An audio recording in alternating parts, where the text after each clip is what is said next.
ਸਾਡੇ ਸਮਾਜ ਵਿੱਚ ਅੱਜ ਬਹੁਤੇ ਇੱਦਾਂ ਦੇ ਸਿੱਖ ਬਣੇ ਬੈਠੇ ਹੈ ਜਿਨ੍ਹਾਂ ਕੋਲ ਕੇਵਲ ਤੇ ਕੇਵਲ ਬਾਹਰੀ ਰੂਪ ਹੈ ਪਰ ਗਿਆਨ ਨਹੀਂ। ਆਹ ਗੱਲ ਸਾਨੂੰ ਸਮਝਣੀ ਬਹੁਤ ਜ਼ਰੂਰੀ ਹੈ। ਅਸੀਂ ਇਹ ਭੁਲੇਖੇ ਵਿੱਚ ਫਸੇ ਹੋਏ ਹਾਂ। ਅਸੀਂ ਕਈ ਵਾਰੀ ਦੂਜੇ ਦੀ ਕਿਰਪਾਨ ਵੇਖ ਕੇ ਠੱਗੇ ਜਾਂਦੇ ਹਾਂ, ਦਾੜਾ ਵੇਖ ਕੇ ਠੱਗੇ ਜਾਂਦੇ ਹਾਂ। ਕਈ ਕਹਿੰਦੇ ਨਹੀਂ ਧੋਖਾ ਹੋ ਗਿਆ ਸਾਡੇ ਨਾਲ, ਵੇਖਿਆ ਪਰਖਿਆ ਨਹੀਂ। ਅਸੀਂ ਤੇ ਕਹਿੰਦੇ ਇਹਨਾਂ ਦਾ ਬਾਹਰੀ ਰੂਪ ਵੇਖ ਲਿਆ ਸੀ ਕਿ ਵੀ ਸਾਰਾ ਪਰਿਵਾਰ ਕਿਰਪਾਨਾਂ ਉੱਪਰ ਜੀ ਪਾਉਂਦਾ, ਪਾਉਂਦੇ ਵੀ ਵੱਡੀਆਂ 9-9 ਇੰਚੀ। ਇਹ ਤੇ ਸਵੇਰੇ ਹੀ ਉੱਠ ਖੜ੍ਹਦਾ 3 ਵਜੇ। ਦਾੜਾ ਬਹੁਤ ਪ੍ਰਕਾਸ਼ ਸੀ, ਮੁੰਡੇ ਦਾ ਦਾੜਾ ਬੜਾ ਸੋਹਣਾ ਸੀ, ਪਰ ਇਹ ਤੇ ਬਾਅਦ ਚੋਂ ਪਤਾ ਲੱਗਿਆ ਵੀ ਕਰਤੂਤਾਂ ਬੜੀਆਂ ਭੈੜੀਆਂ। ਲਾਲਚੀਏ ਸਿਰੇ ਦੇ ਠੱਗੇ ਗਏ। ਮੈਂ ਜਾਣਿਆ ਵੱਡ ਹੰਸ ਹੈ ਤਾਂ ਮੈਂ ਕੀ ਆ ਜੇ ਜਾਣਾ ਤਾਂ ਜਨਮ ਨਾ ਦਿੰਦੀ ਅੰਕ। ਇਹ ਸਮਝ ਹੋਣੀ ਬਹੁਤ ਜ਼ਰੂਰੀ ਹੈ। ਸਿੱਖੀ ਕਹਿੰਦੇ ਗੁਰੂ ਦੀ ਵਿਚਾਰ ਨੂੰ। ਅੱਛਾ, ਅਰਥ ਗਲਤ ਨਾ ਕੱਢ ਲਿਓ, ਕਿਤੇ ਕਹਿਓ ਬਿੱਲਾ ਹੈ ਹੁਣ ਕਿਰਪਾਨ ਦੇ ਪਾਣ ਦੀ ਕੀ ਲੋੜ ਹੈ। ਅੱਛਾ, ਹੁਣ ਕੰਘਾ ਲਾਉਣ ਦੀ ਲੋੜ ਹੀ ਨਹੀਂ ਕੋਈ। ਨਹੀਂ ਪਿਆਰੇ, ਅਸੀਂ ਆਜ਼ਾਦ ਹੋਣਾ, ਅਵਾਰਾ ਨਹੀਂ ਹੋਣਾ। ਠੀਕ ਹੈ, ਇਹ ਟੀਮ ਰੂਪ ਵਿੱਚ ਚੱਲਣ ਵਾਸਤੇ ਸਾਨੂੰ ਆ ਸਾਡੀ ਯੂਨੀਫਾਰਮ ਲੈ ਕੇ ਚੱਲਣਾ ਪੈਣਾ। ਹੁਣ ਜੇ ਵਿਦਿਆਰਥੀ ਕਵੇ ਵੀ ਮੈਂ ਵਰਦੀ ਵੀ ਨਹੀਂ ਪਾਉਣੀ ਤੇ ਮੈਨੂੰ ਐਡਮਿਸ਼ਨ ਵੀ ਦਿਓ, ਇੱਦਾਂ ਨਹੀਂ ਨਾ ਹੋ ਸਕਦਾ। ਜੇ ਉਸ ਸਕੂਲ ਵਿੱਚ ਐਡਮਿਸ਼ਨ ਲੈਣੀ ਹੈ ਤੇ ਉਹਦੀ ਯੂਨੀਫਾਰਮ ਵੀ ਤੇ ਪਾਉਣੀ ਪੈਣੀ ਹੈ। ਹੁਣ ਇਕੱਲਾ ਯੂਨੀਫਾਰਮ ਪਾ ਕੇ ਗੱਲ ਨਹੀਂ ਬਣਨੀ, ਸਟੱਡੀ ਵੀ ਕਰਨੀ ਪੈਣੀ ਹੈ। ਪਰ ਸਾਡਾ ਹਾਲ ਕੀ, ਅਸੀਂ ਇਕੱਲੀ ਯੂਨੀਫਾਰਮ ਪਾਈ ਫਿਰਦੇ ਹਾਂ, ਸਟੱਡੀ ਹੈ ਨਹੀਂ। ਜਿਵੇਂ ਮੈਂ ਪਹਿਲਾਂ ਬੇਨਤੀ ਕੀਤੀ ਸੀ ਵੀ ਕੋਈ ਕਵੇ ਵੀ ਮੈਂ ਆਹ ਚਿੱਟੇ ਰੰਗ ਦਾ ਕੋਟ ਪਾ ਲਿਆ ਤੇ ਮੈਂ ਬਣ ਗਿਆ ਡਾਕਟਰ, ਮੈਡੀਕਲ ਦੀ ਪੜ੍ਹਾਈ ਨਹੀਂ ਕੀਤੀ, ਗਿਆਨ ਹੈ ਨਹੀਂ, ਤੇ ਦੱਸੋ ਇੱਦਾਂ ਦੇ ਡਾਕਟਰ ਕੋਲ ਇਲਾਜ ਕਰਾਉਣ ਲਈ ਜਾਵਾਂਗੇ? ਨਹੀਂ ਜਾਂਦੇ, ਪਤਾ ਸਾਨੂੰ। ਫਿਰ ਇੱਧਰ ਕਿਵੇਂ ਭੁਲੇਖੇ ਖਾ ਗਏ ਅਸੀਂ, ਚੋਲੇ ਵੇਖ ਕੇ ਭੁਲੇਖਾ ਖਾ ਗਏ ਅਸੀਂ। ਸਤਿਗੁਰੂ ਕਹਿੰਦੇ ਐ ਸਿੱਖੀ ਵਿਚਾਰਾਂ ਨੂੰ, ਤੇ ਵਿਚਾਰਾਂ ਦੇ ਨਾਲ ਸਾਡੇ ਸੁਭਾਅ ਵਿੱਚ ਤਬਦੀਲੀ ਆਉਂਦੀ ਹੈ, ਬਦਲਾਵ ਆਉਂਦਾ ਹੈ। ਸਿੱਖ ਜੰਮਦਾ ਨਹੀਂ, ਸਿੱਖ ਬਣਦਾ ਹੈ। ਜਿਵੇਂ ਭਾਈ ਸਾਹਿਬ ਪਿਛਲੇ ਦਿਨਾਂ ਵਿੱਚ ਬੇਨਤੀ ਕਰ ਰਹੇ ਸੀ ਨਾ ਵੀ ਹਿੰਦੂ ਦੇ ਘਰ ਹਿੰਦੂ ਜੰਮ ਰਿਹਾ, ਮੁਸਲਮਾਨ ਦੇ ਘਰ ਮੁਸਲਮਾਨ ਜੰਮ ਰਿਹਾ, ਤੇ ਸਿੱਖ ਦੇ ਘਰ ਸਿੱਖ ਨਹੀਂ। ਸਿੱਖ ਜੰਮਦਾ ਨਹੀਂ, ਸਿੱਖ ਬਣਦਾ। ਇੱਥੇ ਬੇਦੀਆਂ ਦੇ ਘਰ ਵਿੱਚ ਜੰਮਣ ਵਾਲਾ ਸਿੱਖ ਬਣ ਗਿਆ, ਇੱਥੇ ਮਰਾਸੀਆਂ ਦੇ ਘਰ ਵਿੱਚ ਜੰਮਣ ਵਾਲਾ ਸਿੱਖ ਬਣ ਗਿਆ, ਇੱਥੇ ਭੱਲਿਆਂ ਦੇ ਘਰ ਵਿੱਚ ਜੰਮਣ ਵਾਲਾ ਸਿੱਖ ਬਣ ਗਿਆ, ਇੱਥੇ ਝਿਉਰਾਂ ਦੇ ਘਰ ਵਿੱਚ ਜੰਮਣ ਵਾਲਾ ਸਿੱਖ ਬਣ ਗਿਆ, ਇੱਥੇ ਨਾਈਆਂ ਦੇ ਘਰ ਵਿੱਚ ਜੰਮਣ ਵਾਲਾ ਸਿੱਖ ਬਣ ਗਿਆ। ਉਹ ਬਣਿਆ ਕਿਵੇਂ? ਆਹ ਵਿਚਾਰਧਾਰਾ ਨੂੰ ਅਪਣਾ ਕੇ। ਹੁਣ ਮੇਰੀ ਬੇਨਤੀ ਨੂੰ ਧਿਆਨ ਨਾਲ ਸਮਝਣ ਦੀ ਕੋਸ਼ਿਸ਼ ਕਰਿਓ। ਬਹੁਤ ਵਾਰ ਇਸ ਬੇਨਤੀ ਦੀ ਸਾਂਝ ਵੀ ਪਾਈ ਹੈ, ਫਿਰ ਸੁਣ ਲਓ ਧਿਆਨ ਨਾਲ ਵੀ ਵੇਖੋ। ਵਜੀਦੇ ਦੀ ਕਚਹਿਰੀ ਵਿੱਚ ਖੜੇ ਹੈ ਸਾਹਿਬਜ਼ਾਦਾ ਜ਼ੋਰਾਵਰ ਸਿੰਘ ਤੇ ਸਾਹਿਬਜ਼ਾਦਾ ਫਤਿਹ ਸਿੰਘ, ਠੀਕ ਹੈ। ਹੁਣ ਵਜੀਦਾ ਇੱਕ ਗੱਲ ਤੇ ਅੜਿਆ ਹੋਇਆ ਹੈ, ਸਾਰਿਆਂ ਨੂੰ ਪਤਾ, ਇਤਿਹਾਸ ਜਾਣਦੇ ਵੀ ਹੈ ਤੇ ਸੁਣਿਆ ਵੀ ਹੈ। ਵਜੀਦਾ ਕਹਿੰਦਾ ਬੱਚਿਓ ਸਿੱਖੀ ਛੱਡੋ। ਯਾਦ ਰੱਖਿਓ ਸਾਹਿਬਜ਼ਾਦਿਆਂ ਦੇ ਕੇਸ ਵੀ ਰੱਖੇ ਹੋਏ ਹੈ, ਕੇਸਾਂ ਵਿੱਚ ਕੰਘਾ ਵੀ ਲਾਇਆ, ਦਸਤਾਰ ਵੀ ਸਜਾਈ ਹੋਈ ਹੈ, ਕਿਰਪਾਨ ਵੀ ਪਾਈ ਹੋਈ ਹੈ, ਕੜਾ ਵੀ ਪਾਇਆ ਹੋਇਆ, ਕਛਹਿਰਾ ਵੀ ਪਾਇਆ ਹੋਇਆ।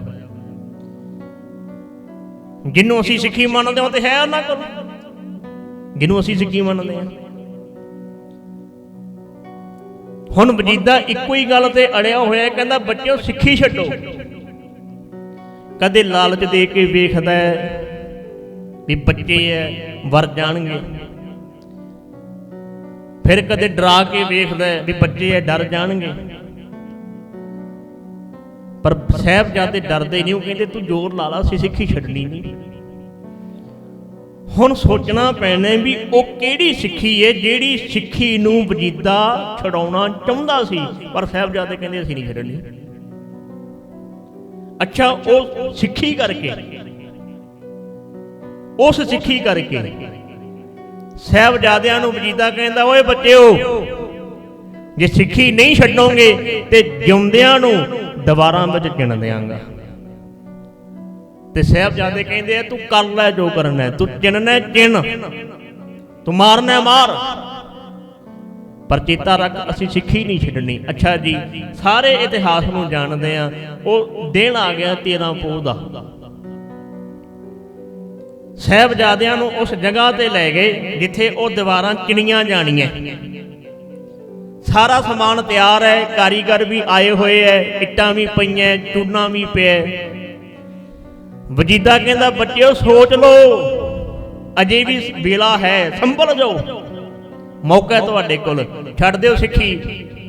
ਸਾਹਿਬਜ਼ਾਦੇ ਕਹਿੰਦੇ, ਵਜੀਦਿਆ ਕਿਉਂ ਬੱਚਿਆਂ ਵਾਲੀਆਂ ਗੱਲਾਂ ਕਰਦਾ? ਤੇਰੀ ਪਰਸੋਂ ਤੋਂ ਇੱਕੋ ਹੀ ਰੱਟ ਲੱਗੀ ਹੋਈ ਹੈ, ਸਿੱਖੀ ਛੱਡੋ, ਤੇ ਸਾਡੀ ਇੱਕੋ ਹੀ ਜਿੱਦ ਹੈ, ਅਸੀਂ ਨਹੀਂ ਛੱਡਣੀ, ਨਹੀਂ ਛੱਡਦੇ ਅਸੀਂ। ਚਲੋ ਜੀ, ਵਜੀਦੇ ਨੇ ਇਸ਼ਾਰਾ ਕੀਤਾ, ਉਹ ਜਲਾਦ ਦੀਵਾਰਾਂ ਚਿਣਨ ਲੱਗ ਪਏ। ਇੱਟਾਂ ਚਿਣਦੇ ਗਏ ਛਾਤੀਆਂ ਤੱਕ ਆ ਗਈਆਂ। ਫਿਰ ਪੁੱਛਦਾ, ਨਹੀਂ ਮੰਨਦੇ, ਦੀਵਾਰਾਂ ਚਿਣ ਦਿੱਤੀਆਂ ਗਈਆਂ। ਸਮਝੋ ਇੱਥੇ ਜਰਾ, ਜਦੋਂ ਦੀਵਾਰਾਂ ਚਿਣੀਆਂ ਗਈਆਂ, ਵਜੀਦਾ ਕਹਿੰਦਾ ਆਪੇ ਮਰ ਜਾਣਗੇ। ਹੁਣ ਤੁਰ ਪਿਆ ਆਪਣੇ ਮਹਿਲਾਂ ਵੱਲ ਨੂੰ।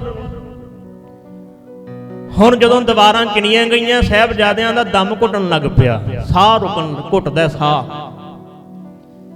ਸਾਹ ਘੁੱਟਣਾ ਸ਼ੁਰੂ ਹੋਇਆ ਤੇ ਬੇਹੋਸ਼ ਹੋ ਗਏ। ਕੰਧਾਂ ਗਿੱਲੀਆਂ ਸੀ, ਅਜੇ ਚੂਨਾ ਤਾਜ਼ਾ ਲੱਗਿਆ ਹੋਇਆ ਸੀ, ਪਕੜ ਨਹੀਂ ਸੀ ਬਣੀ ਇੱਟਾਂ ਨਾਲ। ਜਦੋਂ ਸਾਹਿਬਜ਼ਾਦੇ ਬੇਹੋਸ਼ ਹੋਏ, ਜਿਹੜੇ ਪਾਸੇ ਵੱਲ ਸਰੀਰ ਉਲਰਿਆ, ਉਸ ਪਾਸੇ ਦੀਆਂ ਦੀਵਾਰ ਡਿੱਗ ਪਈ, ਉਸ ਪਾਸੇ ਦੀ ਡਿੱਗ ਪਈਆਂ ਇੱਟਾਂ। ਦੀਵਾਰ ਦੇ ਡਿੱਗਣ ਦੀ ਆਵਾਜ਼ ਸੁਣ ਕੇ ਵਜੀਦਾ ਮੁੜ ਆਇਆ। ਵੇਖੋ, ਅਜੇ ਵੀ ਆਸ ਪਾਲੀ ਬੈਠਾ ਵੀ ਹੁਣ ਸਿੱਖੀ ਛੱਡਣਗੇ। ਵਜੀਦਾ ਕਹਿੰਦਾ, ਤਲੀਆਂ ਝੱਸੋ। ਹੋਸ਼ ਆਈ, ਅੱਖਾਂ ਖੁੱਲੀਆਂ ਸਾਹਿਬਜ਼ਾਦਿਆਂ ਦੀਆਂ। ਕਹਿੰਦਾ, ਅਜੇ ਵੀ ਮੌਕਾ ਹੈ, ਆ ਮਲਮ ਪੱਟੀਆਂ ਕਰਵਾ ਦਾਂਗੇ ਜ਼ਖਮਾਂ ਤੇ, ਬਚ ਜਾਓਗੇ, ਸਿੱਖੀ ਛੱਡ ਦਿਓ। ਬੋਲਿਆ ਤੇ ਨਹੀਂ ਗਿਆ, ਪਰ ਸਿਰ ਹਿਲਾ ਤੱਕ ਕਿਨੇ ਨਹੀਂ ਛੱਡਣੀ। ਫਿਰ ਵਜੀਦੇ ਨੇ ਹੁਕਮ ਕੀਤਾ ਵੀ ਇਹਨਾਂ ਦੀਆਂ ਸਾਹ ਰਗਾਂ ਵੱਢ ਦਿਓ। ਫਿਰ ਤੁਹਾਨੂੰ ਪਤਾ ਹੈ, ਸਮਾਨੇ ਦੇ ਦੋ ਜਲਾਦ, ਸ਼ਾਸ਼ਲ ਬੇਗ ਤੇ ਬਾਸ਼ਲ ਬੇਗ, ਉਹਨਾਂ ਨੇ ਸਾਹਿਬਜ਼ਾਦਿਆਂ ਦੀਆਂ ਸਾਹ ਰਗਾਂ ਕੱਟ ਦਿੱਤੀਆਂ। ਹੁਣ ਇੱਥੇ ਜਿਹੜੀ ਮੈਂ ਗੱਲ ਕਹਿਣ ਲੱਗਾ, ਇਹ ਸਮਝਣੀ ਬਹੁਤ ਜ਼ਰੂਰੀ ਹੈ। ਜਦੋਂ ਕਹਿੰਦੇ ਸਾਹਿਬਜ਼ਾਦਿਆਂ ਦੀਆਂ ਸਾਹ ਰਗਾਂ ਕੱਟੀਆਂ ਗਈਆਂ, ਖੂਨ ਦੇ ਫੁਹਾਰੇ ਛੁੱਟ ਗਏ, ਤੇ ਉੱਥੇ ਖੜੇ ਵਜੀਦੇ ਦੀਆਂ ਅੱਖਾਂ ਝੁਕ ਗਈਆਂ। ਜਦੋਂ ਵਜੀਦੇ ਦੀਆਂ ਅੱਖਾਂ ਝੁਕੀਆਂ, ਕੋਲ ਖੜੇ ਆ ਉਹਦੇ ਆਲੇ ਦੁਆਲੇ ਵਾਲੇ ਬੰਦੇ, ਤੇ ਕਾਜੀ ਕਹਿੰਦਾ, ਨਵਾਬ ਸਾਹਿਬ ਤੁਹਾਡੀਆਂ ਅੱਖਾਂ ਕਿਉਂ ਝੁਕ ਗਈਆਂ? ਤੁਹਾਡੀ ਤੇ ਜਿੱਤ ਹੋਈ ਹੈ, ਇਹ ਤੇ ਮਰੇ ਪਏ ਆ। ਵੇਖੋ, ਕਹਿੰਦੇ ਉੱਪਰ ਆਸਮਾਨ ਵਿੱਚ ਨਿਗਾਹ ਮਾਰੋ, ਇੱਲਾਂ ਉੱਡਦੀਆਂ, ਬਸ ਥੋੜੇ ਸਮੇਂ ਦੀ ਦੇਰ ਹੈ, ਤੇ ਇਹਨਾਂ ਦੇ ਇੱਥੇ ਆ ਚੰਮ ਵੀ ਨਹੀਂ ਦਿਸਣਾ, ਇਹਨਾਂ ਦਾ ਮਾਸ ਨੋਚ ਕੇ ਲੈ ਜਾਣਗੇ ਇੱਲਾਂ। ਵਜੀਦਾ ਕਹਿੰਦਾ, ਨਹੀਂ ਓਏ ਕਾਜੀਆ, ਤੂੰ ਝੂਠੇ ਦਿਲਾਸੇ ਦੇਣਾ, ਇਹ ਜਿੱਤੇ ਹੈ, ਮੈਂ ਹਾਰਿਆ। ਤੂੰ ਇਹ ਕਹਿੰਦਾ ਵੀ ਮੇਰੀ ਜਿੱਤ ਹੋਈ ਹੈ? ਨਹੀਂ, ਮੈਂ ਕਹਿੰਦਾ ਮੇਰੀ ਹਾਰ ਹੋਈ ਹੈ। ਇਹ ਮਰ ਗਏ, ਮੈਂ ਇਹਨਾਂ ਦੇ ਸਰੀਰ ਵਿੱਚੋਂ ਸਾਹ ਕੱਢ ਲਏ, ਪਰ ਸੱਚ ਇਹ ਹੈ, ਸਾਹ ਕੱਢੇ ਹੈ, ਪਰ ਸਿੱਖੀ ਨਹੀਂ ਕੱਢ ਸਕਿਆ। ਮੈਂ ਇੱਕ ਜਿੱਦ ਤੇ ਅੜਿਆ ਹੋਇਆ ਸੀ ਵੀ ਤੁਹਾਡੀ ਸਿੱਖੀ ਛਡਾਉਣੀ ਹੈ ਮੈਂ, ਤੇ ਇਹ ਇਸ ਜਿੱਦ ਤੇ ਅੜੇ ਸੀ, ਤੂੰ ਜ਼ੋਰ ਲਾ ਲਈ, ਸਾਡੀ ਸਿੱਖੀ ਖੋਹ ਨਹੀਂ ਸਕਦਾ। ਹੁਣ ਸਮਝਿਓ ਜਰਾ ਕੁ ਵੀ ਉਹ ਕਿਹੜੀ ਸਿੱਖੀ ਸੀ ਜਿਹੜੀ ਵਜੀਦਾ ਖੋਹ ਨਹੀਂ ਸਕਿਆ। ਉਹ ਕਿਹਨੂੰ ਕਹਿੰਦੇ ਆ? ਕਕਾਰ ਤੇ ਸਾਹਿਬਜ਼ਾਦਿਆਂ ਦੇ ਪਾਏ ਹੋਏ ਐ। ਇਹ ਸਮਝਣ ਦੀ ਲੋੜ ਹੈ ਸਾਨੂੰ। ਜੇ ਕਕਾਰ ਹੀ ਸਿੱਖੀ ਹੁੰਦਾ, ਜੇ ਕੇਵਲ ਤੇ ਕੇਵਲ ਕਕਾਰ ਧਾਰਨ ਕਰਕੇ ਹੀ ਬੰਦਾ ਸਿੱਖ ਬਣਦਾ ਹੈ, ਮੇਰੀ ਇਸ ਬੇਨਤੀ ਦੇ ਅਰਥ ਗਲਤ ਨਾ ਕੱਢ ਲਿਓ ਵੀ ਹੁਣ ਕਕਾਰ ਪਾਉਣ ਦੀ ਕੋਈ ਲੋੜ ਨਹੀਂ। ਮੈਂ ਫਿਰ ਬੇਨਤੀ ਕਰਦਾ, ਯੂਨੀਫਾਰਮ ਜ਼ਰੂਰੀ ਹੈ, ਪਰ ਸਟੱਡੀ ਉਸ ਤੋਂ ਵੀ ਵੱਧ ਜ਼ਰੂਰੀ ਹੈ। ਇੱਕ ਟੀਮ ਰੂਪ ਵਿੱਚ ਚੱਲਣ ਵਾਸਤੇ ਆ ਸਾਡੀ ਪਹਿਚਾਣ ਹੈ, ਪਰ ਚੇਤਾ ਰੱਖਿਓ, ਗਿਆਨ ਹੋਣਾ, ਸਿੱਖੀ ਸਿੱਖਿਆ ਗੁਰ ਵਿਚਾਰ, ਸੋ ਸਿੱਖ ਸਖਾ ਬੰਦਪ ਹੈ ਭਾਈ, ਜੇ ਗੁਰ ਕੇ ਭਾਣੇ ਵਿੱਚ ਆਵੇ। ਇਹ ਬਹੁਤ ਜ਼ਰੂਰੀ ਹੈ।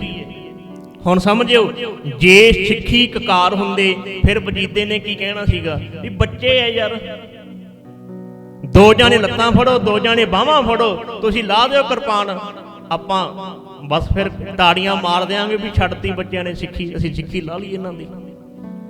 ਪਰ ਵਜੀਦੇ ਨੇ ਇਦਾਂ ਨਹੀਂ ਕੀਤਾ। ਵੇਖੋ ਕਮਾਲ ਦੀ ਗੱਲ ਤੇ ਇਹ ਹੈ, ਅਸੀਂ ਸਿੱਖ ਹੋਣ ਦੇ ਬਾਵਜੂਦ ਵੀ ਸਾਨੂੰ ਸਿੱਖੀ ਦਾ ਨਹੀਂ ਪਤਾ, ਪਰ ਇੱਕ ਗੈਰ ਇਸਲਾਮ ਮਤ ਨੂੰ ਕਬੂਲ ਕਰਨ ਵਾਲੇ ਵਜੀਦੇ ਨੂੰ ਪਤਾ ਹੈ ਵੀ ਸਿੱਖੀ ਕਿਹਨੂੰ ਕਹਿੰਦੇ ਹੈ, ਸਾਨੂੰ ਨਹੀਂ ਪਤਾ।